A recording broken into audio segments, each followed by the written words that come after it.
Hello everyone, and welcome to the Reformed Dissenters. Thank you so much for watching us or listening to us today. My name is Bruce Johnson. I'm joined here in the lovely state of South Dakota with my good friend Joseph Lassiter. Hello. And we're also joined by my brother Jacob Johnson back in Pennsylvania. Hello. If you'd like to share this show, and we would love it if you would, with as many people as you possibly can, go to our website, which is trdshow.net, grab that link and share it with all the people you know. That link contains a list of links to all of the many platforms that we're on, and it also would tell people about the show. Also, be ready in the next couple of months. There are going to be some pretty big updates to the website, which I'm very excited about. I've been working on that for a little while now and talking to designers, and we actually had a designer in Scotland help us design some new designs, which was very exciting. So we're very excited to be putting this together. So definitely keep on the lookout for that. Once it's ready, I will be announcing it on the show, but we're all very, very excited for that. So you can email the show at trdshow@protonmail.com. Again, that's trdshow@protonmail.com, and that's where you can send questions, comments, data, anything you'd like to send our way. We'd love to hear from you. That would be very exciting. As always, we would love it if you could follow us on our pro-First Amendment platforms that do not censor us because they don't like what we are talking about. And those good platforms include Rumble. We are on Gab TV, Odyssey, and I think that's all of them, right? Did I miss any? Pro-First Amendment platforms? I think that's all of them. So follow us. That is not Pro-First Amendment. I think Spotify actually kicked Joe Rogan off. Like they're literally like just anybody they disagree with, they're gone. You know. Yes. We're still on there though. Well, we are still on there for now, but be prepared. So, yes, follow us on all of those. And if you haven't followed our Gab page already, pause this right now. Pause it. Hit pause, and go and follow our Gab page. Do that. Yeah, right. Because that's where you are going to get all sorts of information, and it's really important that you do that. So, all right. Our theme this month, for this month and February as well, this is our last episode in January. How about that? January just flew by. The first month of 2022 is almost over. Wow. Our theme this month is, what does it really mean to be salt and light in this dark world? So we're trying to tie everything back into that theme. It is a huge topic, which is why we actually broke it up into 2 months instead of just one. All right. What is today's show going to look like? We're going to start out by talking about the current events of the week. A lot happens, so we have to break some of those things down, give you some perspectives on that. And just, if you hadn't heard about these stories, this will bring some of those to light. And as always, we link all of those articles in the description. Whether you're listening to it as a podcast or if you're watching it, you can see those articles. And I highly encourage you to read those, delve into them a little bit. But after we talk about the current events, we are going to be moving on to discussing the literature of the month. And that is a huge subject. This month, we are reading The Confessional County by Raymond Simmons.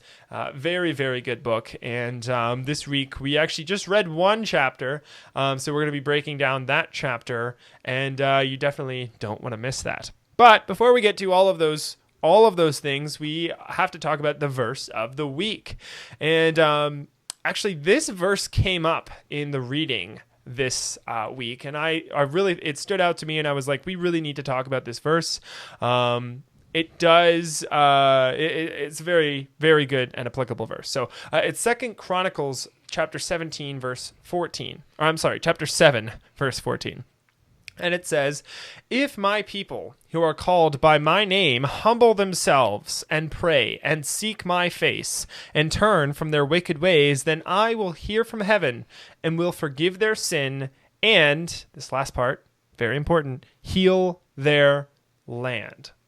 And again, that's 2 Chronicles chapter 7 verse 14. So that whole heal their land, I mean, we've been talking all about that with the Confessional County, right? Land curses versus restoring the land and assuring God's blessings on the land, right? So this is directly from, these are the words of God. This is what he said. If my people, his people, who are called by his name, called by my name, humble themselves, pray and seek my face, turn from their wicked ways, then he will forgive our sins and will heal our land. So this is really important to note this, and we're going to be getting into a lot more of this particular topic next week when we talk about chapter 8 in the book.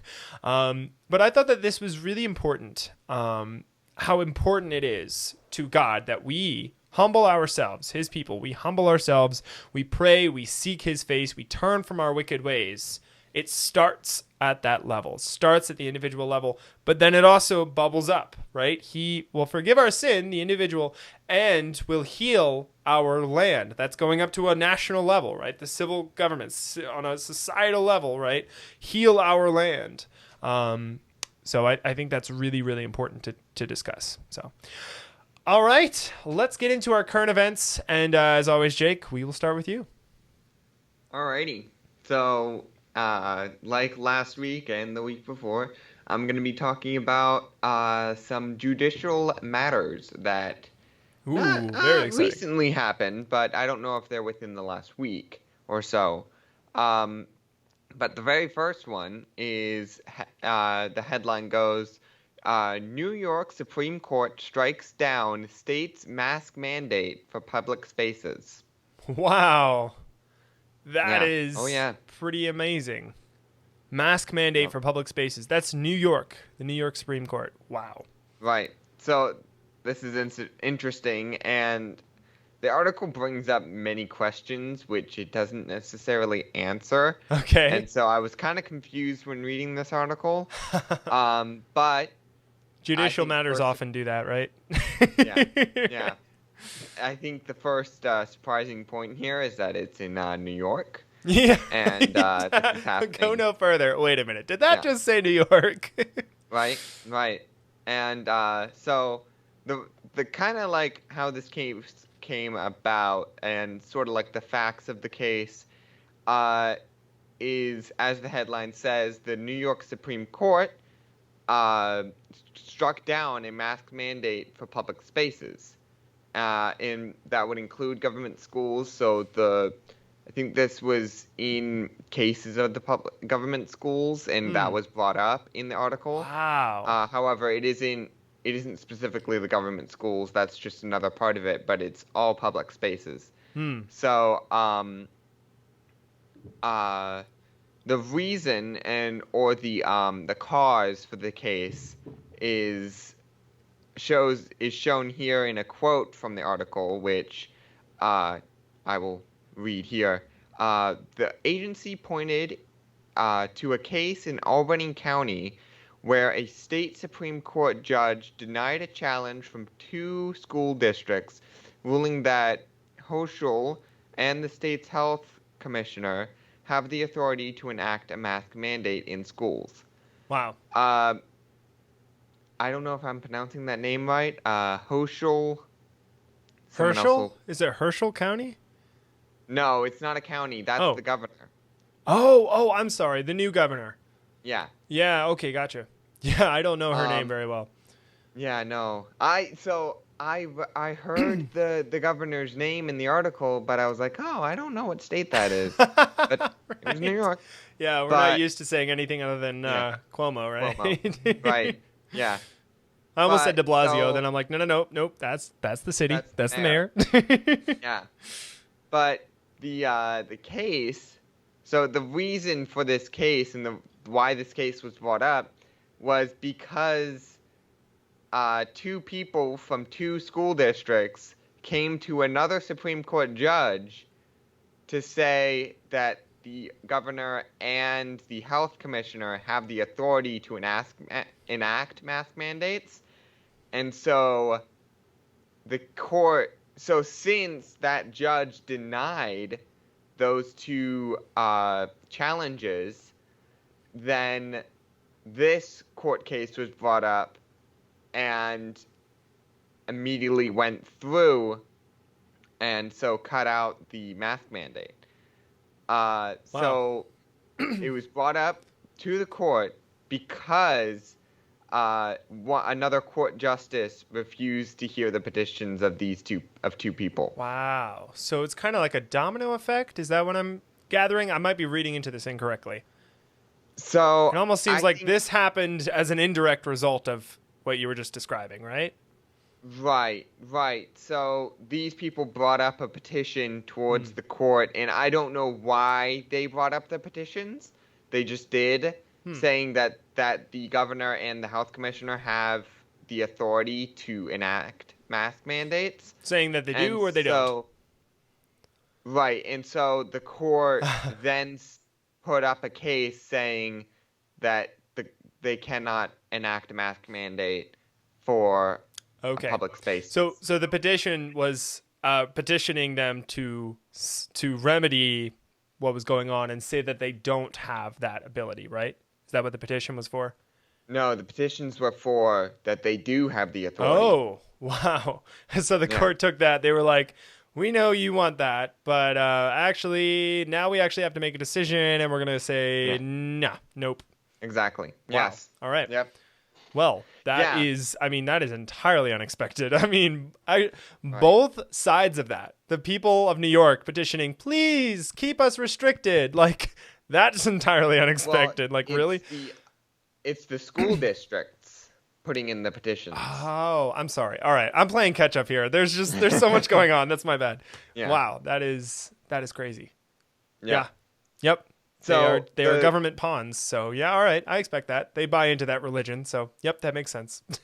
Yeah. The article doesn't go into great much detail as to why this was started. I'm assuming, and from what I gathered from the article, that was the reason why it started.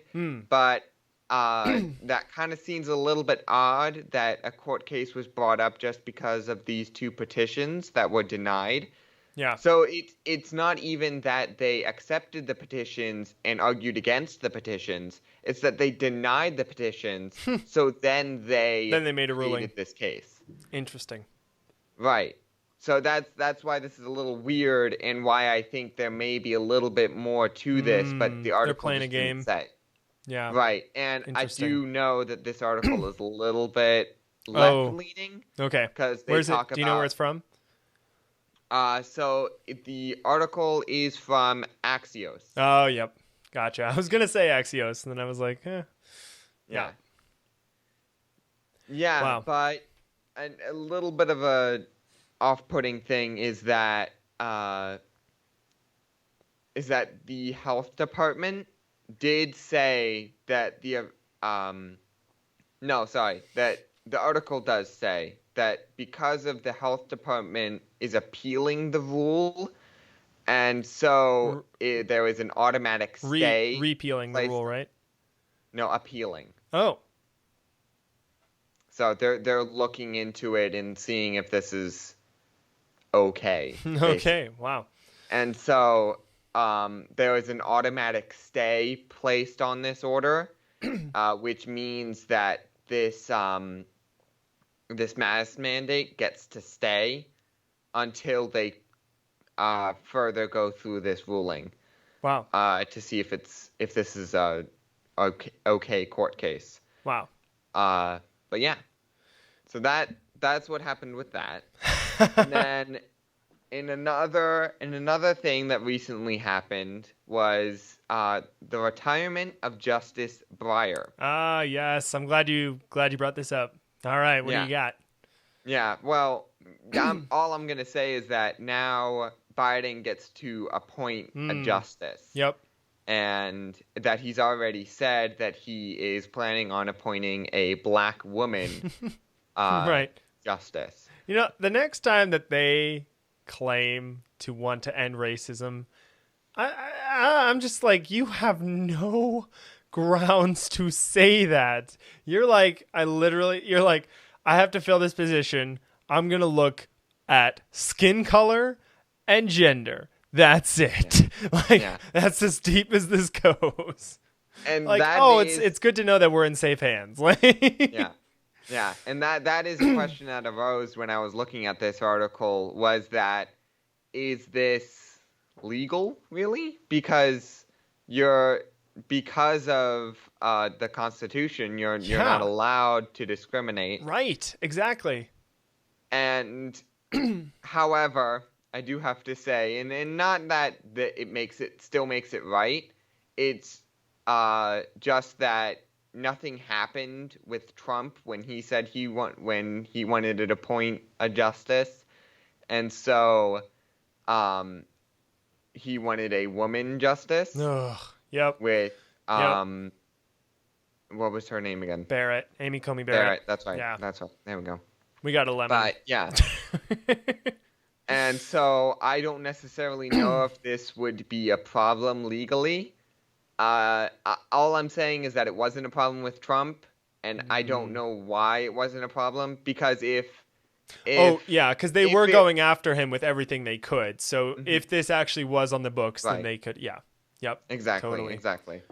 So, and of course, just like his vice president pick, this will probably not be a good appointee.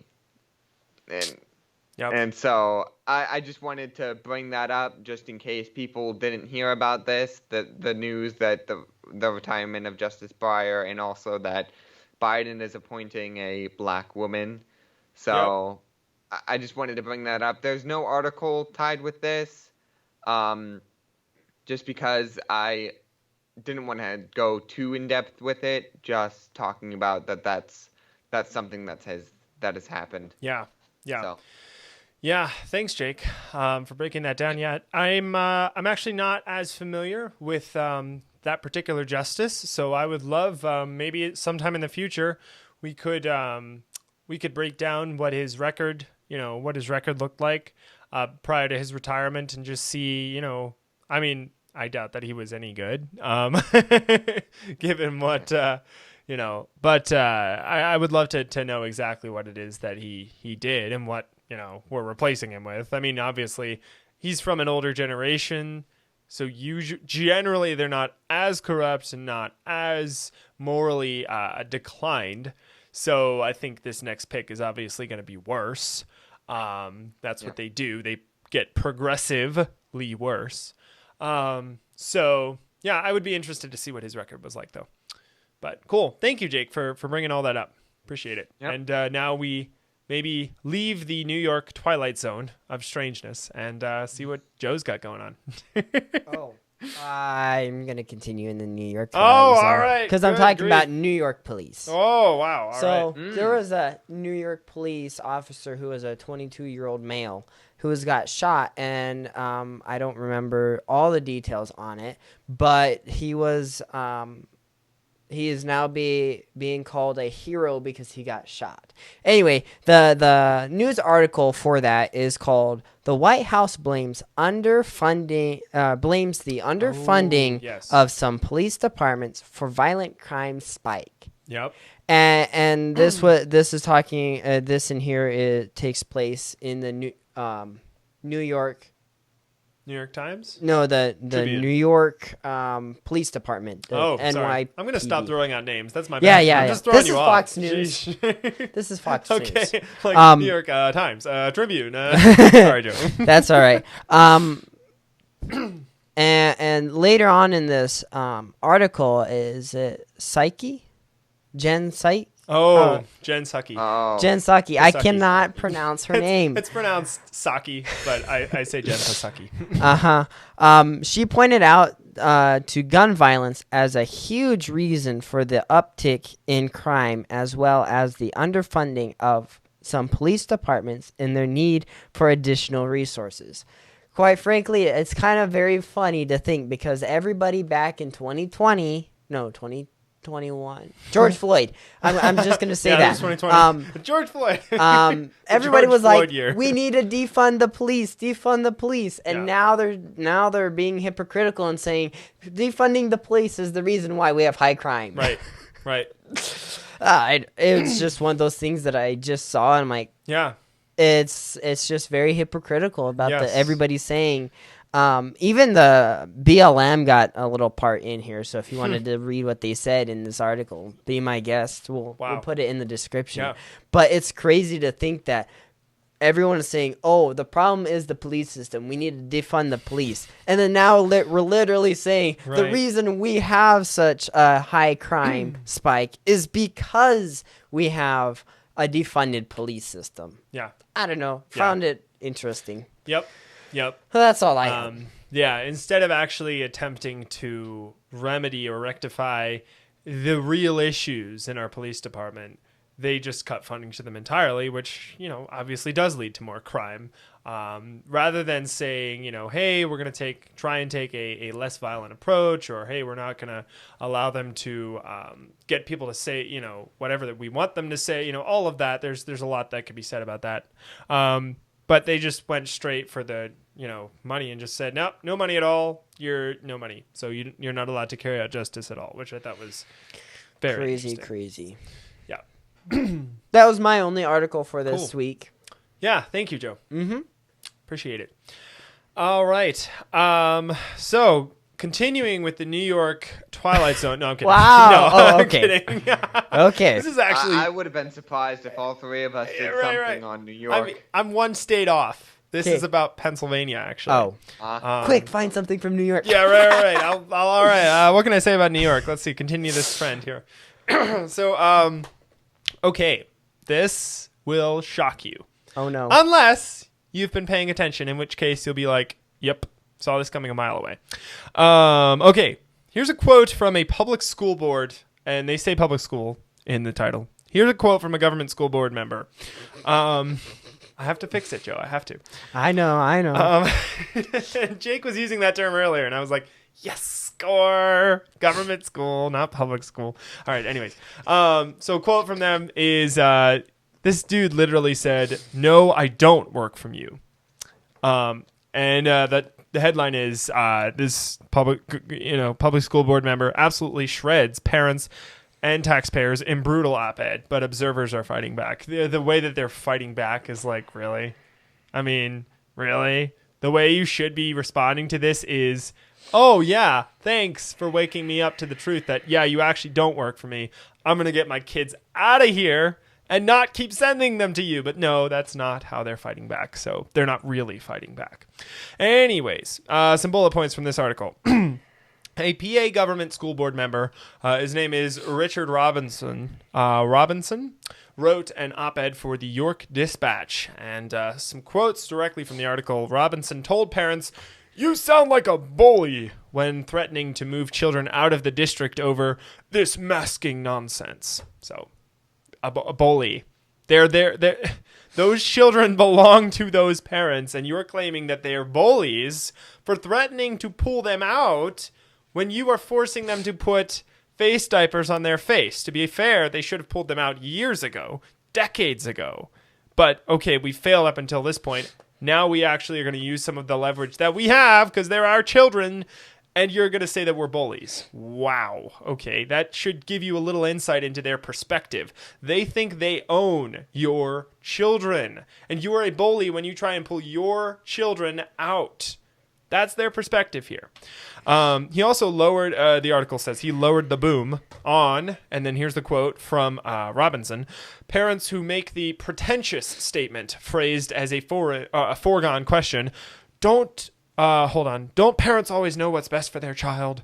And then Robinson goes, "No, we don't. Nevertheless, if you are offended because I don't believe parents are infallible, you can always sue or take your child out of school. Your choice." And the parents should respond collectively, "Oh, great. Thank you. Yeah, they're gone. We're getting them out." Like, yeah. I, at this point, do not understand how parents can still send their children to these government indoctrination camps. How in the world are they not awake yet? Because they're not involved. I mean, a lot of people both parents are involved in full-time jobs, and they don't pay attention to what's going on in schools. That's Absolutely. Why. Yeah. It's insane. I find the most surprising thing is that videos and TV shows depict schools as being these places full of bullies. Yeah. And this whole hierarchy of who is popular and stuff. And why a parent would willingly send their child to that. Mm-hmm. Yep. Totally. I know. Makes zero sense.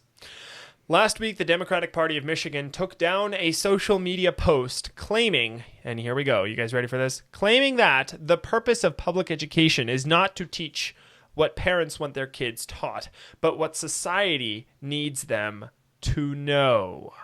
Whoa. That's what that's the Democratic Party of Michigan. The purpose of public education is not to teach what parents want their kids taught, but what society needs them to know. They're saying that those children belong to the state, that they don't belong to the parents, they belong to the state. So now not only is the civil government overstepping its bounds in the church's realm, in taking care of the poor, in taking care of the needy, but now they're overstepping their bounds in the family's realm as well, and saying that these children don't belong to the parents, they belong to the state. They're flat out saying this now. You can't ignore this anymore. Nicole McCleary, who ran unsuccessfully last year for the school board, responded with, and here's her quote, "I care about the impact their decisions have or have had on my children's mental health, and I exercise my right to remind them of it." But you're not. You're speaking words. You're going in front of the school board and you're in the comment section talking, but you're taking no action. You're not pulling your children out. You're not doing anything else that is threatening. They're not scared of you because they know you have no choice. They know they have your children and you're not going to do a darn thing about it. They're not scared of you. So I thought that was really interesting. And I can't believe they're just flat out saying this now. They're not even hiding it. Like, it's just like the mask is gone. Pun intended. Because they know that the parents are going to continue to keep their children in the schools. And then they just teach the children not to do this. Yep. You know, they just show, oh, look at this. These parents are being stupid. Yes. No. Yes. Teach the kids that this is stupid, and there we go. There you go. Yep. No. Exactly. Yeah, so that's crazy. Let's see. I got one more, and this one's insane. I mean, I feel like this is half the story, and the rest of this is going to come out later. This sounds like something from a science fiction, horror movie. It's insane. And guess who is the Lord and Master of this Lord diabolical? Fauci? Yeah! Wait. Ding, ding, ding. Called it. Lord Fauci. Is this that monkey one? It is the monkey one. Yeah. Okay. I really don't want to put this article up on the screen because it's kind of just gruesome looking. So I might just icky. Do a screenshot of the title because I don't want the image on the screen. It's that bad. Fauci's NIAID. Yeah, okay, NIAID. There we go. There you Funding. go. And I helped you with that the other week. You I helped did. you pronounce it. Now I can't even say it. It's written in front of That's me. all right. NIAID. There we go. Funding Island of Monkeys in South Carolina used for horrific maximum pain experiments. Let me just back up. Let me read that again. What? Okay. Pain? Fauci's NIAID is funding an island of monkeys in South Carolina used for horrific maximum pain experiments. So we're funding pain, but yet we have so much debt in our country that we're not willing. We want to search pain. Right. Okay. Yeah. Oh, continue going on. It gets worse.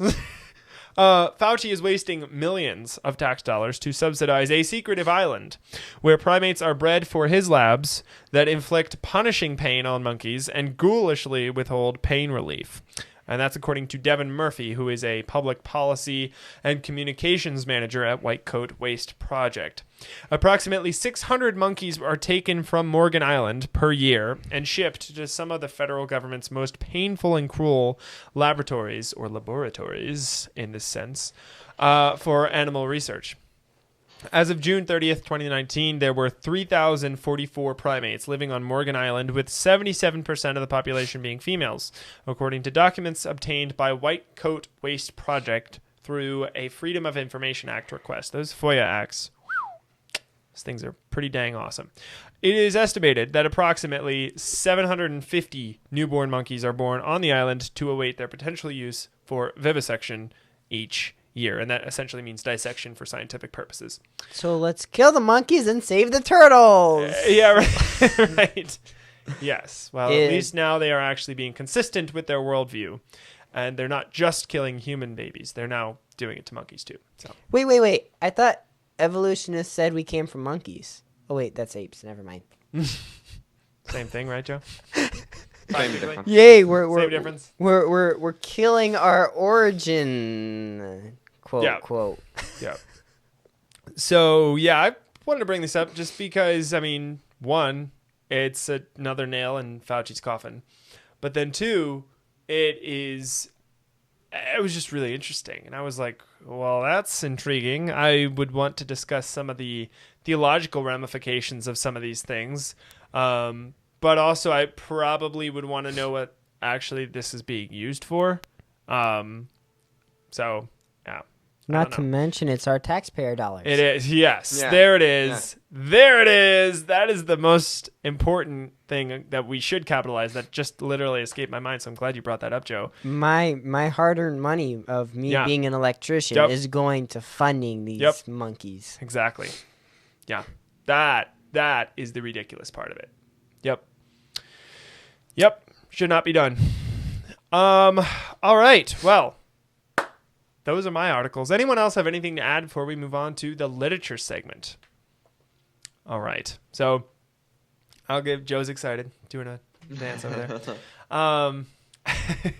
I will give a little bit of an introduction because we did something kind of differently with this week. But our literature this month is The Confessional County by Raymond Simmons. And this week we read chapter 7. We sort of started to read chapter 8, but chapter 8's like 19 or 20 pages long.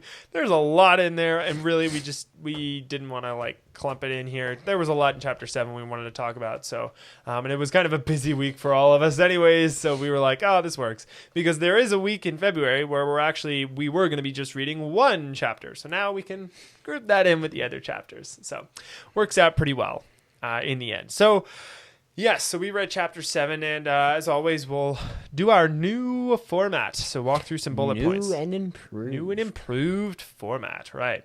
So, so our first question, really these are more like topic headers. So we're like, this is a topic header. What did we find most interesting about these chapters? So I'll start with my first bullet point, and we'll go from there and kind of discuss it. We have a lot less to discuss this time, so it'll be a little shorter, which is fine too.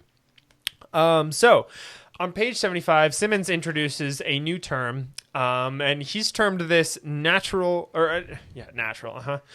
confessionalism, and says that it points to the civil magistrate's obligation to confess Christ as Lord of their nation officially, end quote. So before I move on to my next bullet point, did you guys have anything you wanted to add about the term national confessionalism and what that actually means?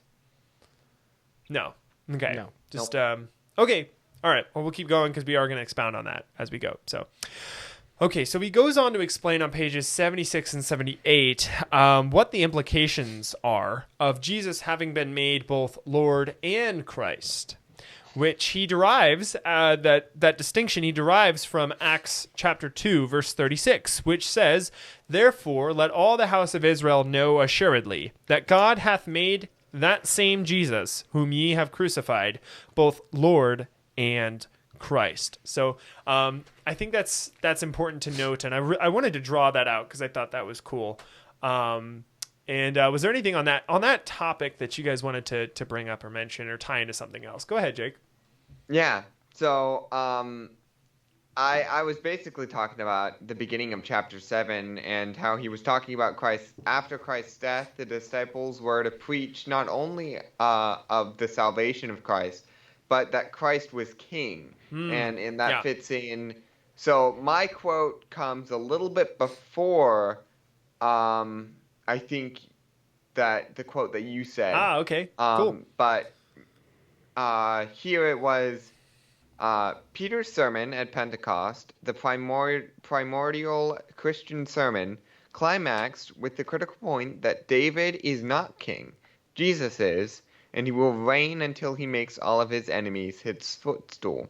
Nice. And I think something important here, and the important takeaway from this quote and from this point, is that Christ is king now, and we should be actively involved and should care about his kingdom.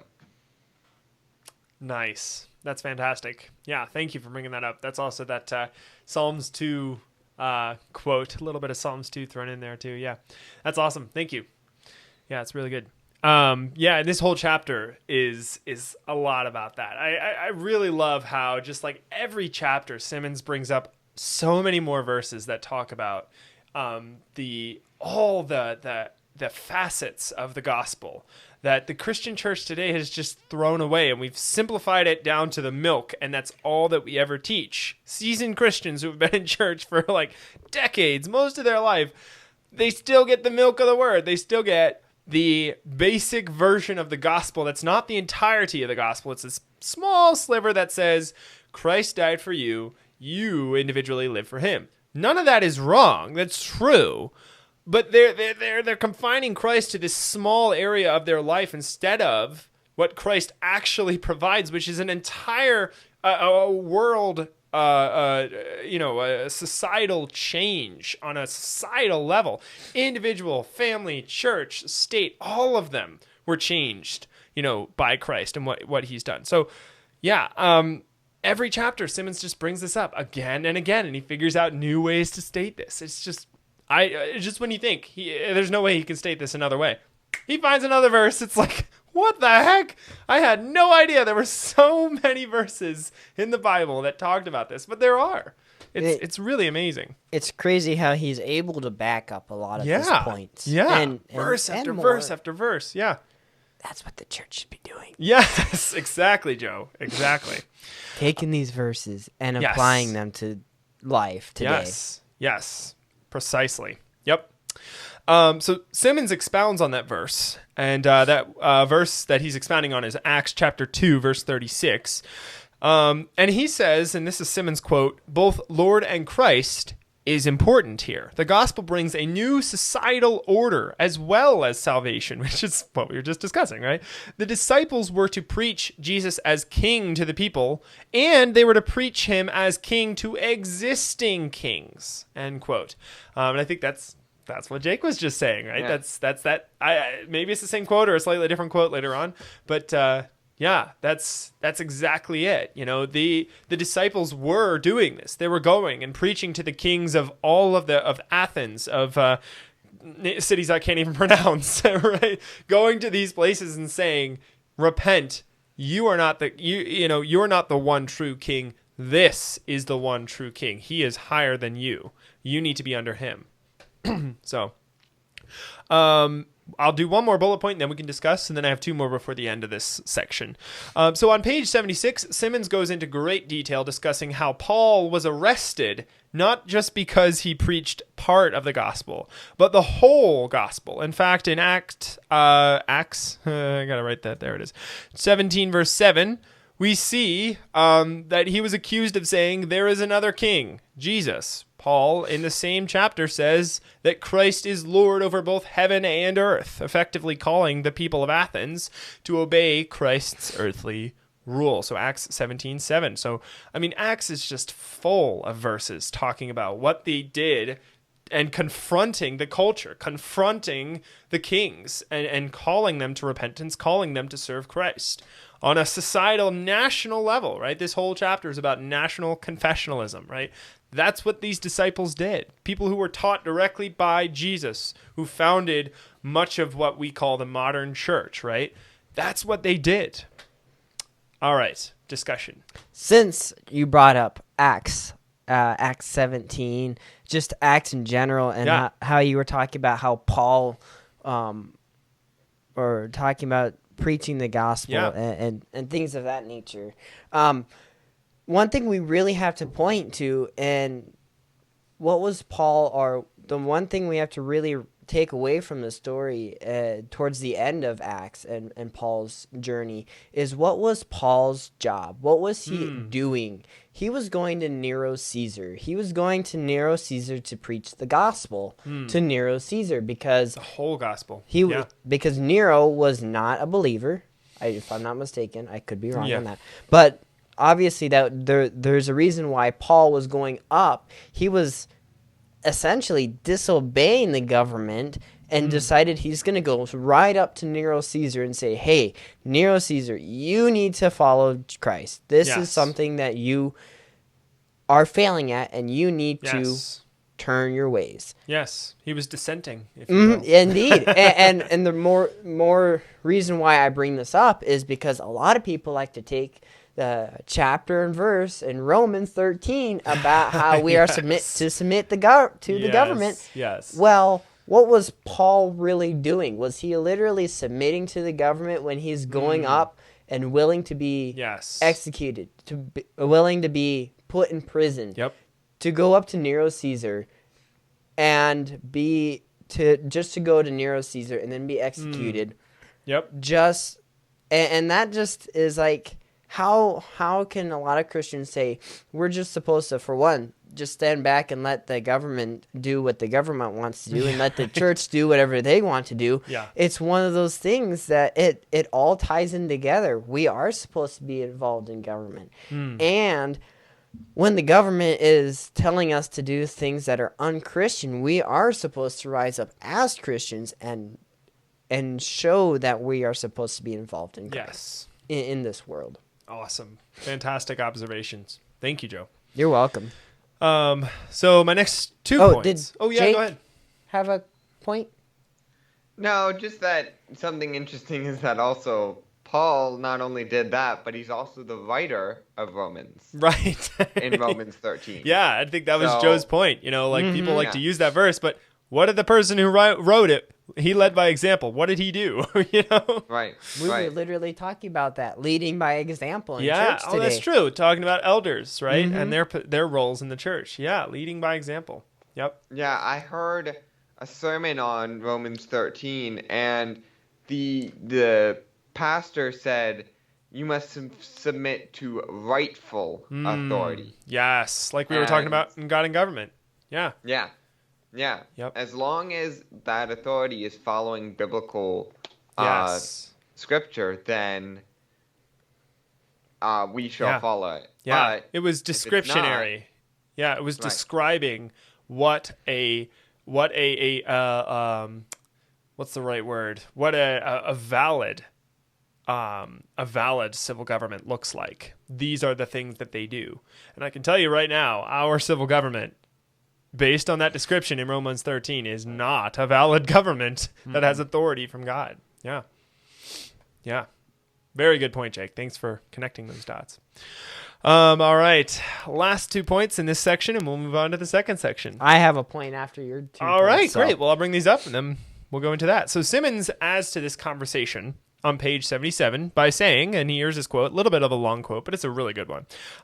We don't want to say that Paul was only talking about obedience to Earth's new king. He was also talking about man's salvation. And actually, these two go together. Jesus' kingship was indispensable to this gospel message, especially for idolatrous cities. They could not have their idolatry and Jesus, end quote. So that just I'll really quickly just make a statement that's the twofold, right? That's personal, the personal salvation on an individual level that every person who's been grafted in and has been a new creation in Christ. That is that personal gospel that the church always likes to talk about, which is brilliant. That's great. Harp on that. Good. But they like to ignore the other half, which is what is the outcome of that? What does that do? What is that, the rest of that gospel, what does that bring to society? That transforms on a fundamental level everything you do and everything the society does. So they like to ignore that for some reason, because partially it means that they don't have to work as hard. They can just talk about this personal gospel and put Christ over here, and the rest of life is over here. I mean, a couple months ago, we were talking about the sacred and the secular, right? Mm-hmm. You can have Christ on Sunday, but you don't have to do anything else in society involving Christ and his word, God and his word, ever again. Just Sunday. That's it. So, final point for this. To wrap up this segment, Simmons brought in 1 Timothy chapter 1, verse 17, where Paul's protege, he said protege, which I thought was really cool, Timothy says, and here's his quote, or actually this is 1 Timothy 1:17, yeah, quote from Timothy, right? Now, unto the King eternal, immortal, invisible, and the only wise God, be honor and glory forever and ever. Amen. And I thought that was really powerful and potent, and Simmons was saying that too. This is, he said, one of the most beautiful benedictions in the Bible, So I thought it was worth stating. So go ahead, Joe. You had another point you wanted to add. The last point that I wanted to make that I found most interesting in this book was on page 72 and 73. And I'm a gun guy, and I saw NRA in here. But apparently the original acronym for NRA is National Reform Association. And that was an association that was, I think it was founded before President Abraham Lincoln, but they were known around President Abraham Lincoln, and they were the ones that were advocating for the elimination. Yeah. Immolation. Yes. I'm thinking of the movies with the Minions. Elimination of the slavery and amend the Constitution is what they were really going for. Yeah. I think they also wanted, they said one of the biggest reasons that our country was having issues with slavery was because they did not, from the outset, declare and put in the Constitution that this is a nation under Christ, and Christ is the King of America. That wasn't put in our Constitution, and these people were not happy about that, which I thought was really, really interesting. This was early on. I mean, 20, 30 years after the Constitution was created, there's already a group saying it's already wrong. We're already off to a bad start. We need to fix this now before it gets worse. We didn't, but Abraham Lincoln was supposed to, but because he got shot during his second term, he said he was going to, but he wasn't able to because he was assassinated. Yeah. Yeah. Well, that's very interesting. Yeah, that's according to the book. So yeah, and that's beginning of chapter 7. I think he discusses that. So definitely look into that. We're not doing it justice. There's so much more to discuss there. But there was a decent amount in this chapter too. So it was like, oh my goodness, trying to get all this in. So yeah, I'm glad you brought that up, Joe. That's really good to mention. So definitely look into that. Again, get the book. If you have the book, go to what page is that? Like 71? That was 72 and 73. 72, 73. Okay, cool. Thanks, Joe. You're welcome. Okay, next segment. What did we find most surprising, as in something we'd heard before, but we didn't quite consider it that way? Like, we heard this, but we're like, oh, the way he stated it was really unique, and I like the way he stated it. So my first bullet point, and I've got a lot of scripture passages at the end of this one that I want to just put up on screen because it's important that these are all there and you look these up on your own.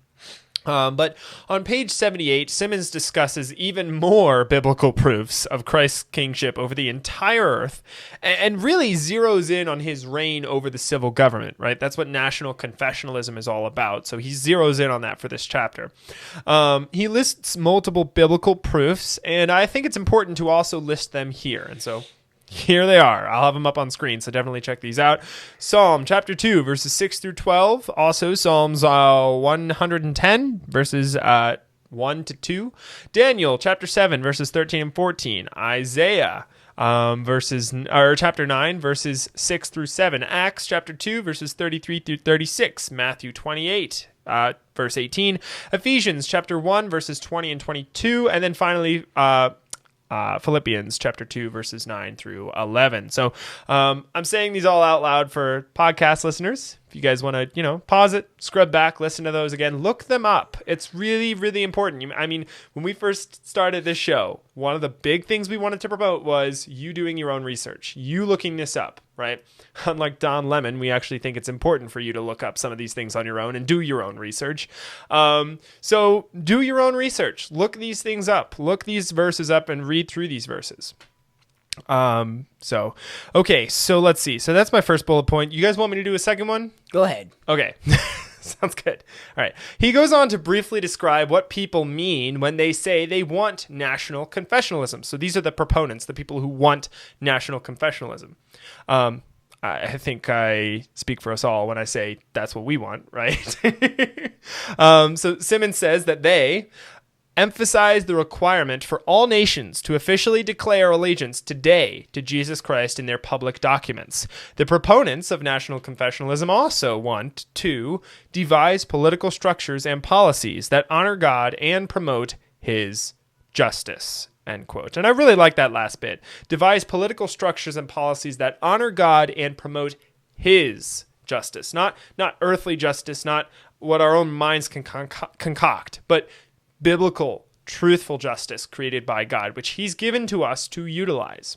I've been reading through the book of Deuteronomy, and I mean, the amount of judicial and justice that is in that book is astounding. The principles that we should be learning from that book as a church and as a civil government are just amazing and extremely immense, but we don't. We just throw all of that away, and we want earthly justice instead, which fails and is not true justice. Who wants to add to that? Anybody have anything to add to that real quick? Okay. Sorry. I'll do one more. Here we go. This will prompt a discussion. All right. I also found it very interesting how he joined social and national confessionalism together and discussed that both are important and essentially two sides of the same coin.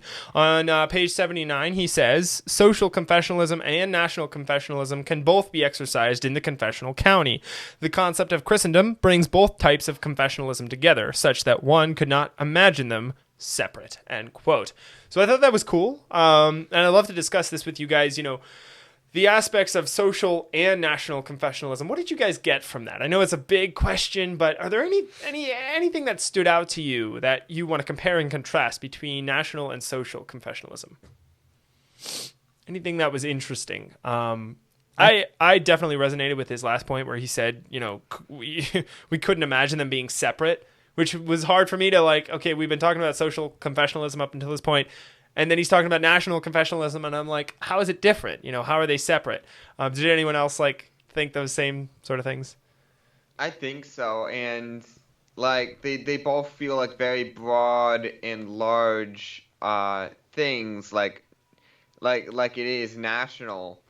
There's a lot involved. It feels like social is just the culture, societal. Basically. Yeah. Right. And so they do seem like big things.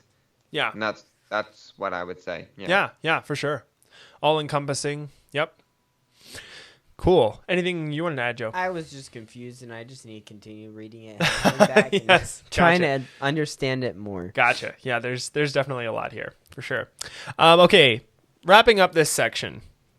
Simmons offers essentially a call to action and says, here's his quote, if national confessionalism is a requirement, and if God also sees subordinate governments as distinct, such as the county government, right, can we not perform this duty at the county level? Which brings us to our third and final question. What part of the reading do you think most applies to the theme of the month? And our theme is, what does it really mean to be salt and light in this dark world? And so, going off my last point, if national confessionalism is a requirement, which it is, and if God also sees subordinate governments as distinct, which he does, and we've gone through that, right? The county or the city can get out from the land curse of the country by confessing Christ, right? So those two things are true. We need to do it, and we can do it on a smaller level. It doesn't have to be across the whole country. What can we now do to be salt and light in this dark world? What can we start doing now to start doing that? So my first bullet point, Simmons brought up Isaiah chapter 1, verse 10, which says, hear the word of the Lord, you rulers of Sodom. Give ear to the teaching of our God, you people of Gomorrah. He noted how fluidly Isaiah transitions from the people to the rulers or the civil government, and stated that God calls the people of a nation to obey him. But he also specifically singles out the representative heads of the nation, the civil government, to obey his word too, specifically, right? So the people, yes. But then in this passage, actually, Isaiah chapter 1, verse 10, God is specifically calling out the civil government and saying, hear the word of the Lord, you rulers. Right? Rulers hear the word, people hear the word, right? He singled them out. So I thought that was really interesting to note. Did you guys want to add to that or discuss that at all? That specifically, no, but I had a quote that I kind of wanted to throw in kind of around this area. Cool, go ahead. And that was on page 77, it was something that William Simonton was stating, and then a statement afterwards of his statement there. And it's literally the next paragraph after the Williams quote that Simmons used. And it said, a nation is bound to make a profession of religion just as much as an individual is. And then following a little bit later, he asks, can it be true that God requires nations to confess him? And I found that interesting as a fact of, our articles and our Constitution says freedom of religion. Well, in that aspect, according to this book, it really is saying that our nation literally does have to choose a religion, not just be completely free. Right. It chooses. Yeah. And at this moment in time, it feels like it's more of a paganistic country now. It does. I think that's a conversation we need to have more. I've done a lot of reading on this specific topic, and especially studying what Simmons is talking about. Letting idolatry crop up in the land destroyed Israel. I mean, that's why Israel was demolished as a nation, right? They're gone. They were wiped out because they allowed idolatry constantly to keep cropping up in their land. And then what do we do with the Constitution? Right off the bat, we say freedom of religion. Freedom of religion. Well, we'll let any idolatrous religion crop up in the land instead of confessing on a level. Now, Jake's over there, and I understand why. I actually know why he's shaking his head. I get it. He's like back and forth. I totally understand, because what that part of the Constitution did do, and we've actually had this discussion, so I'd love for you to chime in too, is it said the government itself is not allowed to shut down a church or shut down a cathedral or whatever because they disagree on that level with that denomination or whatever. And actually, that whole separation between church and state we've talked about, which is Thomas Jefferson received a letter from a Baptist, what do they call it? Convention of Baptist, I forget what they call it. It was a group of Baptist churches that wrote to Thomas Jefferson and said, hey, we're scared about this new document because we don't want you to shut us down because you disagree with Baptists. Like maybe he was Lutheran or whatever. Are we going to be at the whim of whoever's in is there going to be a state religion, essentially, is what they were asking, right? And so if you didn't fit into that, would the state have the power to like destroy you and shut down your church, right? So is that what you were going to bring up? And he was saying, no, we're not going to do that. Go ahead. Right. So the whole separation of church and state as we understand it today is a myth. And definitely the first part of the Constitution, our understanding of it today, and what I feel like what the news media wants you to think of the Article 1 of the Constitution is that we are to have separation of church and state as we can kind of consider it, but that's not really what they mean. And even if you look at the Constitution in the first article, I don't have it up right now. I can bring it up, but the wording doesn't really mean that we aren't allowed to have. So it was that we weren't allowed. People were saying that we're not allowed to have religion brought into government, but that's not what it is. It's more of that government isn't allowed to force churches to teach something or force a state to teach a certain religion. And I would agree with that for the most part, because I think it's kind of the church's job to reform the culture, saying that they should, the churches should be the ones going out saying, hey, you're wrong in what you believe, and come over this way, Right. So I don't think it should be the government doing that. Yes, and I would be inclined to agree with you. I would be interested to get your take on how you reconcile our current that current standpoint with what Simmons is saying. I think they can be reconciled. I'm just not sure what that reconciliation looks like. How do you know, how do they combine? But what he's talking about is on a national level confessing Christ and saying, we, as the nation of America, right? We worship Christ collectively. We belong to Christ. That's what he's calling for. That's national confessionalism, right? So how do you reconcile that with the Constitution, the way it's written, which essentially would not condone that, would not allow for that kind of a confession? Do you think it needs to be changed? Do you think Simmons' interpretation of this is wrong? What are your thoughts on that? I know it's a big topic, so I'm just like dropping this on you, but what is your knee-jerk response to that? I think maybe revising the Constitution to better understand what it actually means and what it's actually trying to say there. And I think what it means there is that basically the civil government cannot impede on the actions of the church government. Right. Part of that conversation is what is a valid church? What does a valid church look like? Would an Islamic mosque or whatever be considered a valid church government?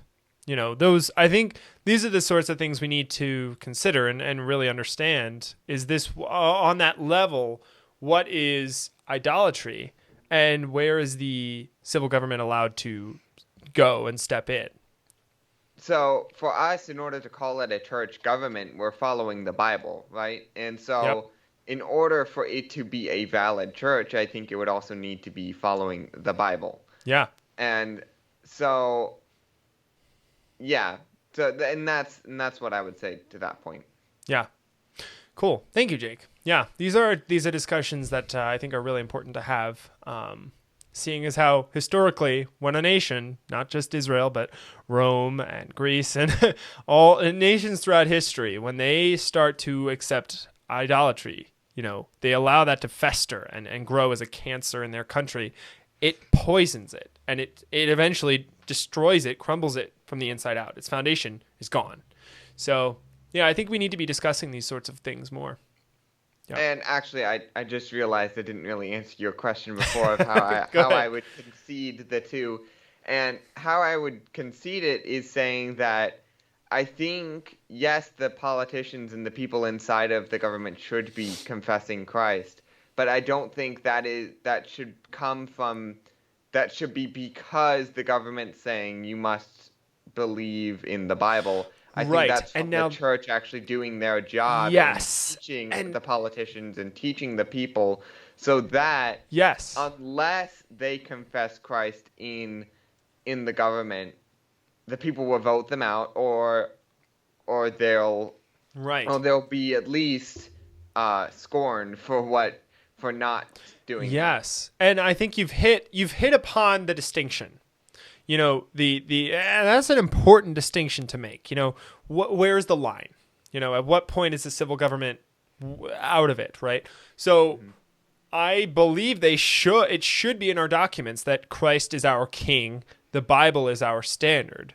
But at the same time, we're not going to take a gun and say confess Christ now or die. No, that's not at all what the civil government should be doing. Yeah. Right. Yeah, so no one's going to gain faith from the end of a barrel. Exactly.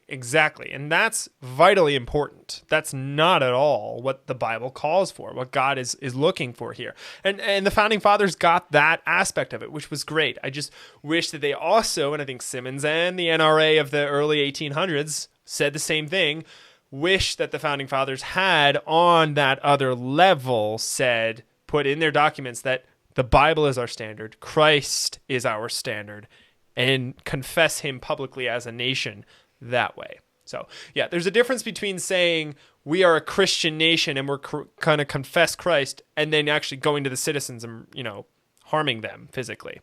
There's a difference between that, or making, So, yeah. Yep. Great to bring that up. Thank you, Jake. Yep. And I think a lot of people get confused with that. So that's really good that you brought that distinction up. So yeah, you knew where we were going. That was good. Yeah. The main thing that I was really wanting to get to was that the nation obviously has to confess saying a religion, and as an open government, if you will, being able to have our own elections. The more Christians that we have in our government, the more our country is going to confess the one true holy God. Yes. Yep. Yes. It's our fight is, what's that verse? Not against people. It's against powers and principalities. That's and that's a key point to recognize. We are fighting this on a theological level, on a societal level, but it's a spiritual battle that that's the battle that we are fighting. And it is a battle. It is a spiritual battle every day to fight that fight. But yes, you are not going to cause someone to come to faith with the barrel of a gun. Yep, absolutely. All right. 2 more points, and then we'll wrap up. Then we'll close. I think one of the biggest takeaways from this chapter is that the civil government does not just get a free pass to do whatever it wants. Just as the church, family, and individual governments are commanded to obey the word of God, the civil government is bound to implement God's perfect justice. When any of these governments turn away from God's perfect word, they bring heavy consequences to their land, and that's kind of been the point of this whole book. So one of the most important things we can do is to be salt and light in this world. One of the most important things we can do to be salt and light in this world is to constantly be searching for ways in which any of these 4 governments, individual, family, church, and state, are turning away from the responsibilities given to them by God. And when we find these errors, we should be working to preserve our country by repairing them, hence the salt aspect, right? I just thought of it. Our battle is not against flesh and blood, but against spirit and principalities. Mm-hmm. Something like that. I got to look up that verse, actually. Powers and principalities. Yeah. Thank you, Jake. Yeah. Thank you. I think it also depends on the translation, too. So I'm trying to remember it in one translation, but I'm getting 2 of them jumbled together. So yeah. Cool. Thank you. Yeah, that's a really important verse. In fact, maybe we should make that our verse for next week. Would be good to consider too. Yeah. And discuss that more. All right, cool. Well, anything else you guys want to add before we wrap up? Nope. 2 more bullet points that I have that we just didn't get to. Yes. But talking about this whole question of how are we to be salt and light, and I kind of wanted to bring these 2 points of kind of encouragement for those for individuals. And so all of the talk about national and social confessionalism culminates into this chapter. And this is where we as individuals come in. And some might say that national and societal, those are very large and broad things that a small church can't even attempt to go that big that quickly. Right. And so I think when Mr. Simmons comes in chapter 7, he's tying them in, talking about national and social confessionalism, and bringing that into what confessional county looks like. Starting small and what small churches can do. They don't have to focus on the world, or they don't have to focus on even America. They focus on their county. And if each church focuses on their county, then sooner or later, the entire United States, entire Western hemisphere, world, and even more so, the world. Yeah. So I think that's a little bit of encouragement to those who are part of a small church or just a church in general and are seeing this large topic and a little bit overwhelmed by how much we have to do. Mm-hmm. And I think another encouragement and another bullet point which I wanted to bring up was Mr. Simmons,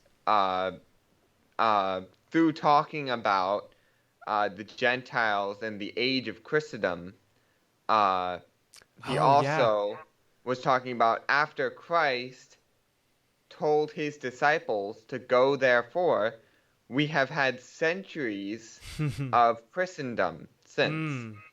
So after that, after Christ said, Great go Commission. therefore to his disciples, right?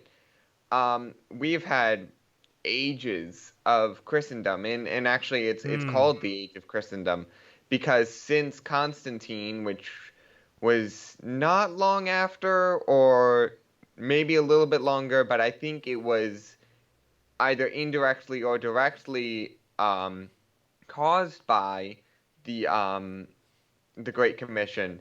And so if we do the same in going out and changing culture, the way that Paul and all the other disciples did, then that change in culture, in that biblical culture that we create, will last for centuries. Yeah. Yep. Absolutely. Cool. Thank you, Jake. Yeah, really, really good points to bring up. All of that. I'm just gonna let that sit there. That's good stuff. Awesome. Anything you want to add, Joe, before we wrap up? No, that's all that I had that I can think of. Okay. All right. Well, we would love to hear your thoughts on this. What do you agree with? What do you disagree with? If you disagree, provide some verses. Let's talk about it. We want to have a conversation. You can do that by sending us an email at trdshow@protonmail.com. We'd love to hear your thoughts. We'd love to get some emails from you, and we'd be very excited to read those. So, yes, I wanted to thank just kind of our whole research team. We've got a lot of people working behind the scenes, and one day we might announce their names, but for now, they shall remain anonymous. But we definitely could not produce this show at this level without the people helping us out. So you know who you are. Thank you all. So yes, send us some emails thanking our staff and our crew. That would be awesome. They would really appreciate that. Yes. So again, you can share this show with as many people as you possibly can by going to our website, which is trdshow.net. Please grab that link, trdshow.net. And share that with all sorts of people, as many people as you can. We really, really want to get the word out. It's been a little challenging as of late to start boosting our numbers to the next phase that we need to get to. So really, if you want to help this show grow, best thing you can do is grab that link and share it with people. So please help us out with that. We really need to get the word out about the show in order to move on to sponsorships potentially and some other things that we'd like to get rolling on. So, that will contain a list of links to all of the many platforms we're on, and we'll also give your friends some information about the show. So, yes, well, I do believe that's everything. And thank you all so much for watching, and we'll see you in the next episode. And remember, everyone, in all that you do, do as unto the Lord.